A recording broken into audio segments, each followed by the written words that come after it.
This is another golf story. And I'm telling these two stories because it was the beginning of me realizing that something was there.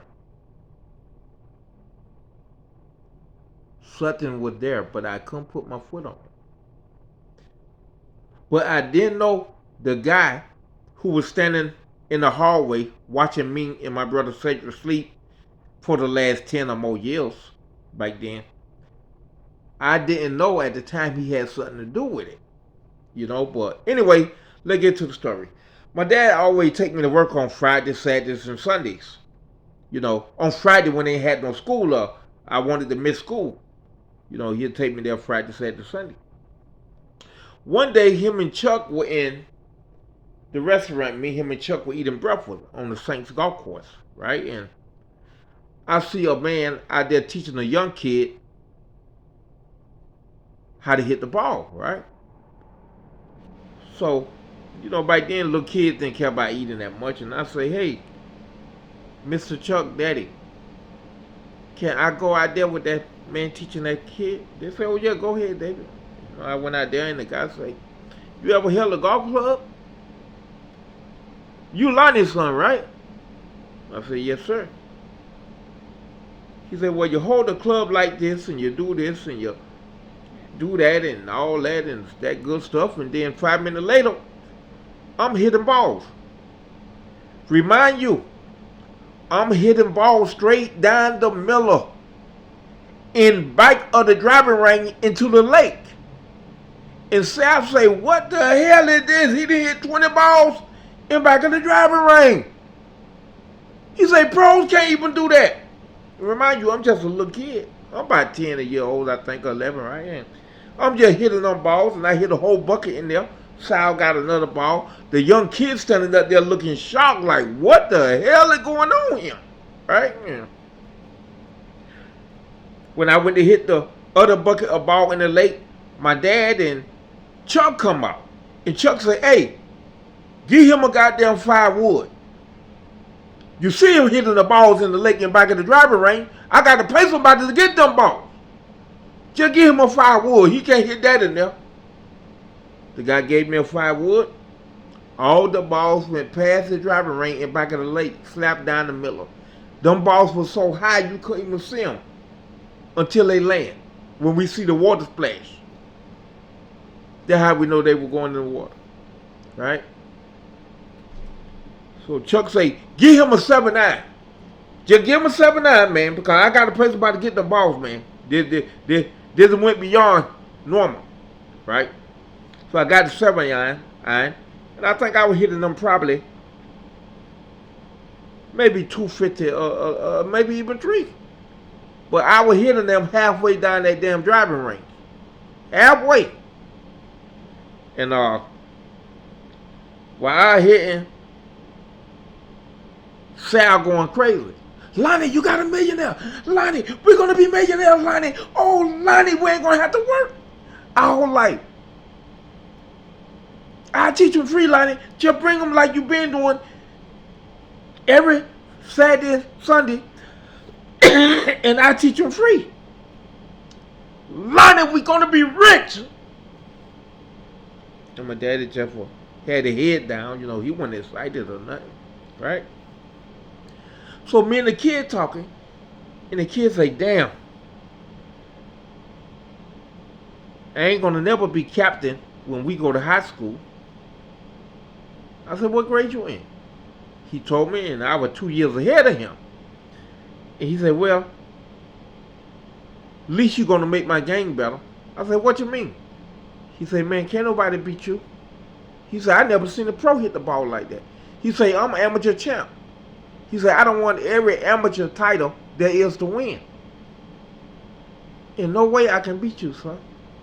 I mean, no way I can beat you. And I said, man, they ain't never played no damn golf. He said, that's the point. If Sal want to teach you free, believe me, it's something in you, and I done saw what in you. You can't be defeated if you start playing golf. Once you take lessons, right? Yeah. Thought nothing of it. Now 6 years done passed. The kid pop up in high school. You know, I went to 10th grade. He was, I was in the 11th grade, I think, and he went in the 9th. And he saw me and he went crazy. He said, hey, how we doing on the golf team? How we doing on the golf team? Man, ain't nobody gonna beat me and you. Ain't nobody gonna beat me and you. Man, we gonna be the greatest, man. We gonna be the greatest. Can't nobody defeat me and you. Not in the world. I say, they wanna laugh. So, a couple of days passed, he come back. Hey, I Mr. Chapman, was you the captain of the golf team? And he say, no, you run track and you wrestle. He say, how can you not possibly be playing golf? I said, my daddy never took me to the lesson. He say, what the fuck you mean your daddy never took you to the lesson? Sal was going to teach you free. He said, man, Sal was charging me back then, and that was the 70. He was charging me like $30 an hour. And I go for like 2 hours. And I said, well, my dad, he never took me to the lesson, man. I say, I was ready every weekend, and he just told me I don't want to play no golf. I went there laughing. He told me and my mama, said, that boy don't want to play no golf. My mama said, he already playing. And the guy said he could be a millionaire. He said, yeah, but golf is a game of chanking. You got to chank to play golf. And you got to be skilled. That boy don't want to play no golf. My mama say, I don't understand. If he was hitting the ball like pros, that means he already can play. Why you keep saying he don't have the skill set when he was hitting the ball like a pro? Man, the man need to go play some football or some boxing or something. That man don't want to play on the damn y'all. And that was the end of my golf career. So, the kid got mad when I told him about my daddy want to take me to the lesson. And he went to saying, man, your daddy ain't this, your daddy ain't that. Man, your daddy is full of blank. And my buddy at the time, best friend, Calvin Cuthbert, he say, David, you gonna let him talk about Mr. Stubb like that? You gonna let him talk about Mr. Stubb like that? Get him, David. I ain't never seen nobody talk to you like that. Get him. And I told Cuthbert, how can I fight a man who loved me more than my own father? He said, but still, he talked about Mr.